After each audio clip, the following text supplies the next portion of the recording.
family wellbeing model itself is based around family. And with Aboriginal culture, our culture, the foundations of everything in our culture starts with a family. Our connection to Mother Earth, our connection to one another, our connection to the place where we belong. And unfortunately, our culture has been broken down in some ways. Our young men are coming to us with, and I'll go off what they've said, is that they're missing something. They feel like there's something inside of them that they're missing. And we believe, and what we've seen throughout the program, is that's that connection to culture. Welcome to the Central Coast Primary Care Family Wellbeing documentary. In 2012, as part of the government's Taking Action to Tackle Suicide initiative, we saw a unique opportunity to work closely with our local Aboriginal community. And we wanted a program that was empowering, strength-based and created by Aboriginal people. The Family Wellbeing Program. Family Wellbeing was developed by a group of Aboriginal elders in Adelaide who had been affected by the stolen generation. The program aims to empower young men through personal transformation, improving their social and emotional well-being and enabling future leaders within the community. Our program was the first of its kind in New South Wales, and to bring the program to the Central Coast, we sought the support of Professor Comlesay from James Cook University. We talked to community members and local Aboriginal organisations and recruited a team of passionate and dedicated Aboriginal men to deliver the program. This documentary is about journey, the journey of a group of brave men in our Family Wellbeing program. They will share their story, their highs and lows, and you will share in the successes. We are proud to bring you this story, their story. Thank you. Yama, my name's Nigel Milgate. I'm a proud Nyampa Gurrugulu man from Western New South Wales. I'm the coordinator for the Family Wellbeing program here on the Central Coast, and I've been coordinating the program since late 2012. And throughout that time, we've had roughly 130 to 150 young men and women facilitate and come through our program. Hi, my name is Ben Shenyard. I'm a proud Darug man born and raised in Western Sydney, New South Wales, and I'm the Family Wellbeing Project Officer with Central Coast Primary Care. Ben and I have both been fortunate enough to been passed on a lot of cultural knowledge from role models and proud Aboriginal men that we do a lot of cultural mentoring with, and from there we've been able to pass on a lot of the emotional and spiritual connections that have been lost through our people for over 230 years. Our culture's dated back over 60,000 years old, and for the last 230 years our men have been subjected to racial vilification, drugs and alcohol, domestic violence, high rates of incarceration, high rates of suicide, and our young men, unfortunately, are at the top of that statistic around youth suicide, and especially young Aboriginal men.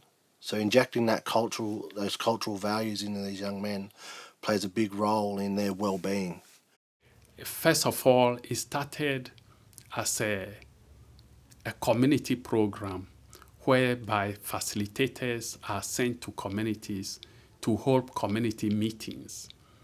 And the idea was to just create safe space for ordinary community people to talk about the day-to-day challenges they face in life and the ways in which they try to solve day-to-day problems, and share with each other, whether it's about parenting, whether it's about relationship issues, education, employment, and then build support networks. So the program started like that as a community development activity. And the idea was that the more people that go through the program develop communication skills, support skills, then the stronger the community becomes, and then the community is able to support individuals to participate in education and employment. In 1998, there were a number of suicides in the community, young people taking their lives for reasons that was hard for people to say. So the community mobilized all the community organizations and decided something had to be done about it. And it was in that context that they got funding from the National Suicide Prevention Funding at the time, and then got the South Australian facilitators to bring the program to Alice Springs. The Family Wellbeing program commenced in 2012 through a collaborative effort between Medicare Local, the local health district, and the Aboriginal Medical Service. And it was targeted around suicide prevention for young Aboriginal men. We flew to South Australia to meet with delegates of the Family Wellbeing program. From there, we moved back to the Central Coast and started facilitating the Family Wellbeing program. So the Family Wellbeing program on the Central Coast is targeted towards young Aboriginal men between the ages of 14 to 18, where we take the boys out of school 1 day a week and train them in a social and emotional wellbeing program that aims to empower each individual through a range of topics over a 10 to 14 week program. On the first day of program, we introduced the boys to a cultural ceremony that is the smoking ceremony. And the way we segue the young men on that first day into that smoking ceremony is to talk to them about a new beginning and a new lease on life and the start of a new journey through the Family Wellbeing program. And we introduce them to their first cultural aspect of family wellbeing, and that's that smoking ceremony. And I think the best thing to see about that cultural aspect of a smoking ceremony is that hesitation that the boys do have initially when they come to the smoke. And not because of the fact that they're scared of it, but I think it's more or less because they've never had this experience before. But they know through their connection as time goes on that this smoking ceremony is very symbolic to them. And that's what we said. It is a ceremonial process. But for these boys, when they transition through the program, when they have their final smoking ceremony, you do see that change and that appreciation for it. You see them actually getting involved and the emotions that are in that smoking ceremony. They're in that moment, and whatever's going on inside of them, it's therapeutic. They let it all go. They put it into that fire, and off it goes again. And they know that's a spiritual process for them. My experience with the Family Wellbeing course has been a great journey. Growing up as a young Aboriginal man, sometimes you get lost. With the Family Wellbeing, it's an opportunity to bring out your cultural side, your feelings, and to show other men that it is okay to talk about our feelings. We arrive at the centre between 9 and 9:30, and by that time Ben's there with the barbecue and we're cooking the boys a breakfast that consists of bacon and eggs and juice and stuff that sometimes boys skip on, and we talk about basic human needs, and that first meal for them is a good meal, something that they mightn't get every day at home in their lives. Leading into the Family Wellbeing program, I still remember my first day. I got there and there was breakfast. Everyone loves a bacon and egg roll. Seeing Nigel and the other facilitators standing there as proud Aboriginal men and looking around to my peers in my classroom, it was hard. It was hard. I didn't want to sit there and talk about my feelings. These men, I didn't know them. Once Nigel and the other facilitators and these men started to open up, I'd realised that it was a safe place. Being able to express myself to a group of men within that room felt good. The beauty of our process in Family Wellbeing is that Nigel and myself, unlike in a school environment, get that opportunity to share our own personal life journeys. With the sharing of your own personal story, this allows a safe domain for these young men to actually come out and share their own experiences. When they felt comfortable, the boys will naturally open up and flourish, and they'll share their own experiences. We had a young fella, me and Nigel told our story, without even asking him. He put his hand up and goes, I just want to share a bit of my story. I'm like, oh, man, we're like, oh, this is mad. Yeah, thanks, bro. It was heavy. So like saying, I was 14, I got into ice, got into drugs, alcohol, fighting mum and dad, my sister. We had a bad life, always out in the streets. I got locked up out of Baxter. He goes, but it's only just recently I've had a bit of a turnaround, stopped hanging around with all my mates, got off the ice, got off the drugs, and then come to realise that their brother next to them has a very similar story to their own. The brother on the other side, he has a very similar story to their story. At the end of the day, we're all walking that same path and that journey, and that's what family wellbeing is about, that initial journey that we're setting that foundation for. Yeah. And we've got to remember too that the family wellbeing model is a counselling model. And if you mention counselling to young men that are vulnerable or at a stage in their life where things are starting to go downhill, they put their walls up when you mention counselling. So we throw it at them as a youth leadership program, but internally what they don't realise is that they're actually doing a form of counselling. Our old people, for many of years, have had yarning circles where we'd sit in a circle and we'd talk about our differences, we'd talk about our problems, we'd talk about, where to from here, what's next, what we're doing. I remember growing up in Western New South Wales where if you broke up with your girlfriend or something went wrong, you'd go and have a schooner of beer, or the next minute you'd be physically fighting with someone around dealing with your emotions, and that's all it was. So we're trying to change that stigma or that culture around young men coming together. And as Benny said, it's a vulnerable day. We have between 10 and 15 young men that probably haven't met each other ever until this day, and within the space of probably 30 minutes we've got young men that are vulnerable, emotional, sharing their story. And it might sound a little bit depressing, but at the end of it, there's a sense of spiritual relief for these young men. You can actually see a weight taken off their shoulders. I think around about 5, I got taken away from my mum, and I got put into docks. My name's Liam, and been through a rough childhood. My mum and dad split up, and about a year ago, my nan passed away, and this year, my pop passed away. My name's Josh. Was born around this area. Had an alright childhood. Dad and mum split up. Take your time, bro. You can cry here. It's a good place to let them out. My name's Bailey Carney. I come from Wiradjuri tribe and Gamilari, which is about 5-6 hours west of here. Gilgandra, Coonabarabran. I live with my brother and mum at Hamlin Terrace, go to school at Erin High. And when I was younger, my father passed away. And it's really tough. That's about it.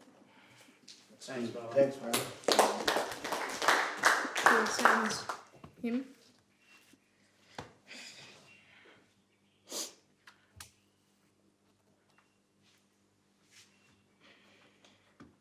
It's alright, man. You seen me cry last week.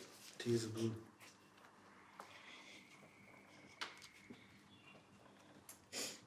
Yeah, my name's Latham.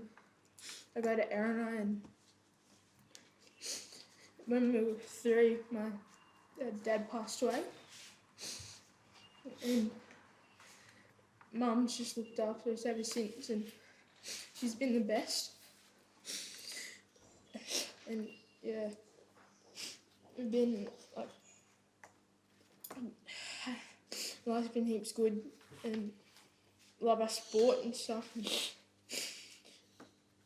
yeah, that's about it. School's good. When I found out that, started getting suspended from school, going out on the weekends, getting drunk. And then Mum started going through chemo, started getting better. She met my stepdad now when they were kids, they were friends. Mum's finished her chemo, starting to get better at school, haven't been suspended as much. We're in a new house and just getting better. For young men to sit in a circle with 15 other young men and share their story and let tears roll down their face is a powerful, powerful domain. An aspect of the cultural inclusion we introduced into family wellbeing is that we actually get to take our young men out to some cultural sites on country, and we do that with the permission of traditional owners here on the Central Coast. So we're very grateful for that. Our young men that come through the program are missing that link to their culture and that connection to their culture.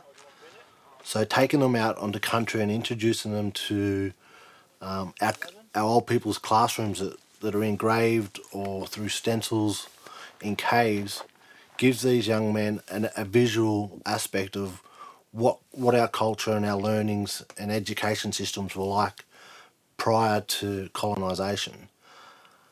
Through this process, we're able to teach the morals and the stories of what comes from that stencil on the wall or the engraving in the ground.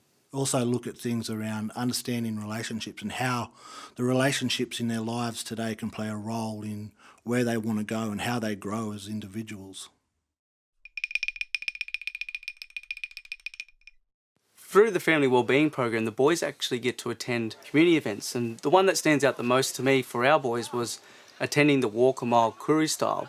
Walk a Mile Koori Style is an initiative alongside the White Ribbon Approach where we're going to aim awareness for domestic violence in our community.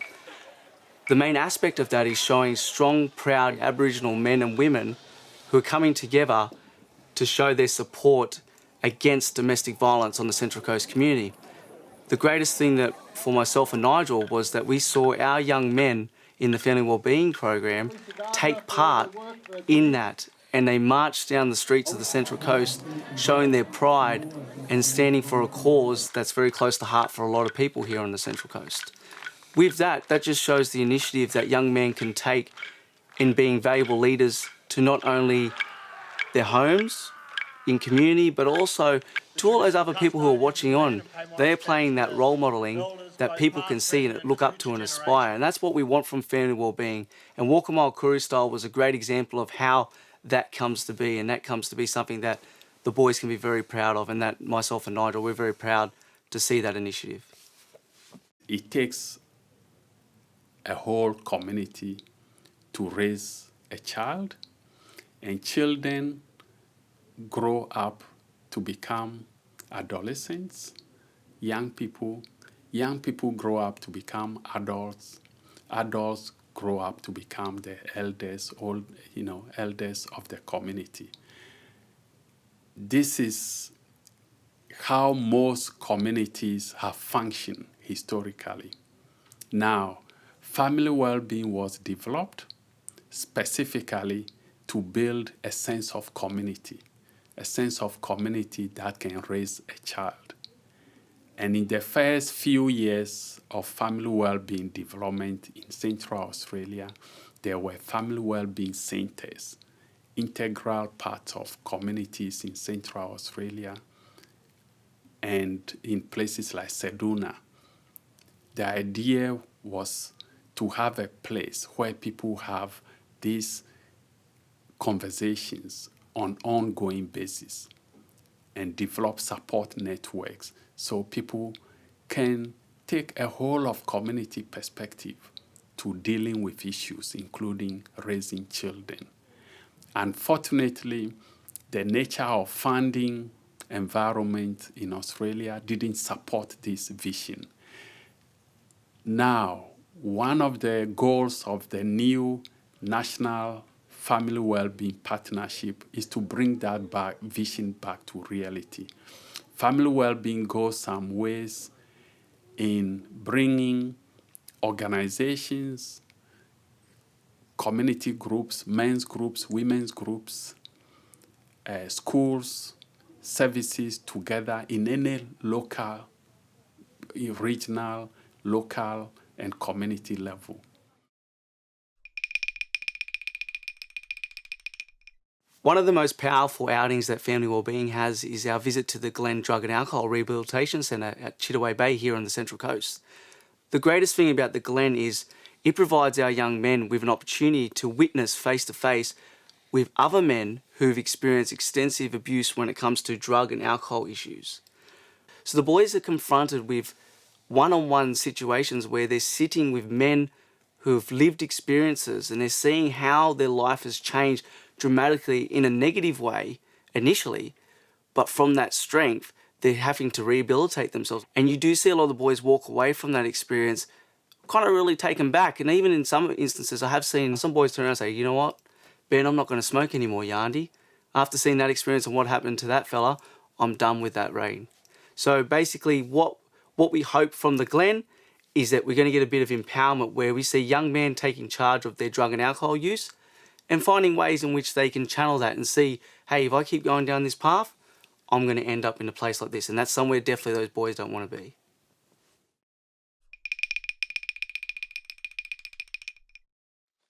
At the conclusion of the Family Wellbeing Program, the boys move into the mentoring side of things, and 2 weeks after the program we take the boys on a 2-day cultural camp where we take the boys out of the world that they know with their iPhones and iPads and PlayStations, and we take them out to Wollombi where we utilise skills and old traditional values and site visits and Aboriginal dance and storytelling, and using those old values with the new values that we've given them through the Family Wellbeing Program and infuse those so that the boys have the best of both worlds, because as Aboriginal people in this world now, we've got to walk two worlds, the cultural world and the westernised world.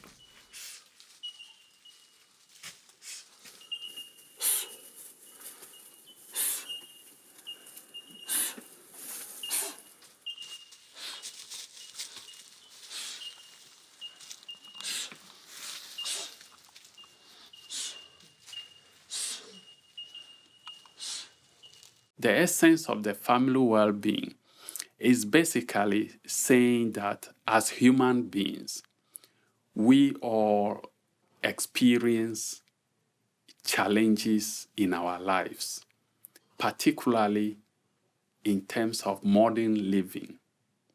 For Indigenous people, being minorities in their own country, for non-Indigenous people, and for everybody, living in a very busy society where day-to-day problems, the challenges we face are so complex. They don't have any simple answers. And it's a humbling experience. We sit down, we have those yarn and circles, we have that smoking ceremony to welcome us in to country. From there, we've run little activities where we introduce boys to a ceremonial process of signing into country. We take boys to a cave we have on private property, and we introduce them to putting their own hand stencil onto a cave wall. And some might think this is just it's a artist exercise, or it's just a little bit of fun. But for them boys and for us as Aboriginal men and role models, it's a ceremonial process that they're connecting to that country. And once they've put that hand stencil on that wall, they have an obligation to care for that property. So through the stencil and the connection they put themselves onto that wall, these boys then feel a bit of ownership and a sense of belonging to that property. So from there, they help clean up the property, they look after it, they don't leave their rubbish around. And that might be minuscule to some, but for our boys and where they're at in their lives, having that sense of belonging and connection to something is major for them. Some of our boys, you know, they don't have that connection to at home because home life might be a little bit destructive, or they don't have that sense of ownership yet because they're 14 or they're 15. And we're able to introduce them to that sense of belonging and ownership through our camps. The components that family wellbeing teaches the boys then does play a role in those camps. And when it comes to, I guess the best word we use, and we'll use something a bit more traditional, is those obligations those boys have, not only to themselves, but also to upholding those values that we introduce to them. The camp gives the boys an opportunity to take the person they've become and flourish in a cultural environment. And that's through processes such as, like Nigel mentioned earlier, about putting a hand stencil on a wall, about just a simple thing like crushing the ochre, learning about that process and why that importance of that ochre has. Getting the opportunity to do a paint up that's special to them. So a lot of the boys might be already very familiar with a specific paint up that they like to put on their bodies that actually represent where they may come from and the country that they might be on at that time. The boys also get the opportunity to explore new areas and various sites that they probably never ever will get the chance to see. But it's through those practices that the boys show a lot of empowerment. And at the end of that process, you get boys walking out saying, that was by far the best thing I've ever experienced. And this is proven throughout every single camp that we've run, not just this particular camp, but all the camps that we have. The boys walk away with that sense of connection and that longing, saying to us, oh, I don't want this program to end. You know, this was the best experience. I wish we could stay out here longer. That just goes to show that the life that a lot of the boys probably lead outside of that environment, even though sometimes it can be very positive, but those destructive elements in there really go to show that those boys being in that comfort zone of being out in bush gives them that security, gives them that belonging. Got pretty much a new family, lots of close mates, good people to be around. I learnt like leadership goals and like how far I want to be with my other boys outside of the group, and a lot of it's giving me a lot of thought about all that sort of stuff and like where I want to be in 20 years, stuff like that. Like life goals and pretty much a new family.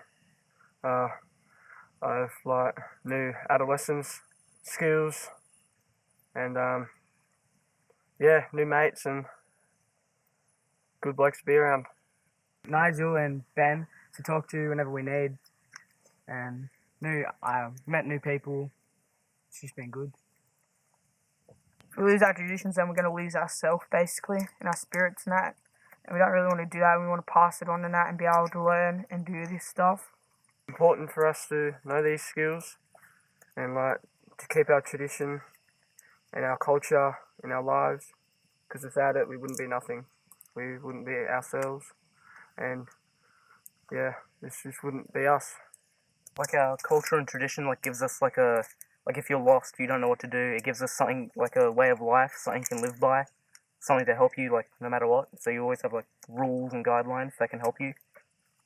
Gives us something to be proud of and something to pass down and keep the culture going, because it's good to know what people have happened before you and to continue the ways and traditions they had. Family wellbeing is something that needs to continue. It needs to continue to show our young Aboriginal men that it is okay to talk, to face our demons and to move forward and become strong Aboriginal men. Aboriginal culture is a lifeline for people like myself and the boys that come through this course. The cultural components that we learn throughout the family wellbeing is something that was a link that was missing, and putting those links together, everything fell in place for my life. Family wellbeing always needs to be there. Men like Nigel and Ben and future facilitators need to be there. This is not an average course. This is a course for Aboriginal men to stand strong, stay strong, and be proud of who we are. If we want to bring about change in Australia, then programs such as family well-being needs to be supported, needs to become organic part of the way we do education, health, and other business in communities over a long period of time. And if that can happen, then we can see change, sustainable change over time. The family wellbeing program has probably changed my life in such things like relationships, friends, and like looking like a different way of looking at like relationships and friends, like cultural dance, dancing with Nigel, the Wakageti group. Well, today now I have I muck up a bit still, but I'm better than what I was before. I am able to open up to people and tell them what's wrong when something's happening with me. I'm able to express my feelings more than what I was before. And I feel like a better person and that I can achieve things and that it's not all bad at the end. And you got to have bad things come around to get the good things as well.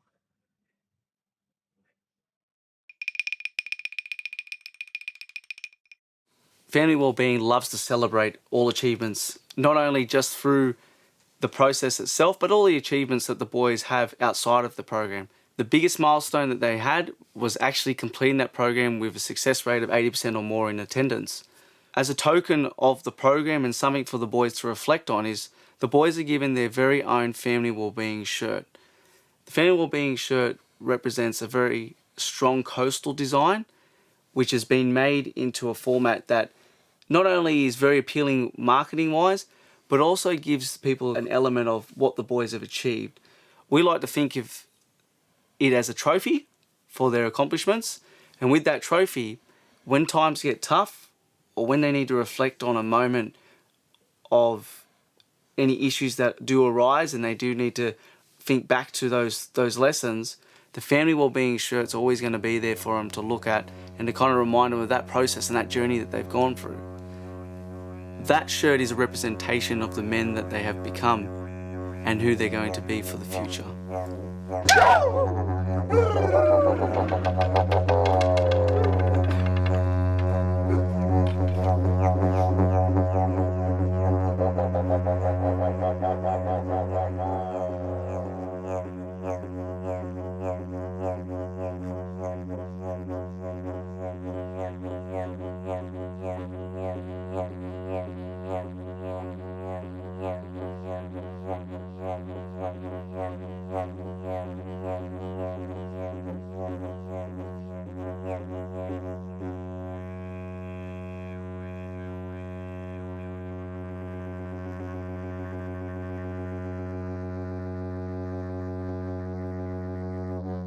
Yeah.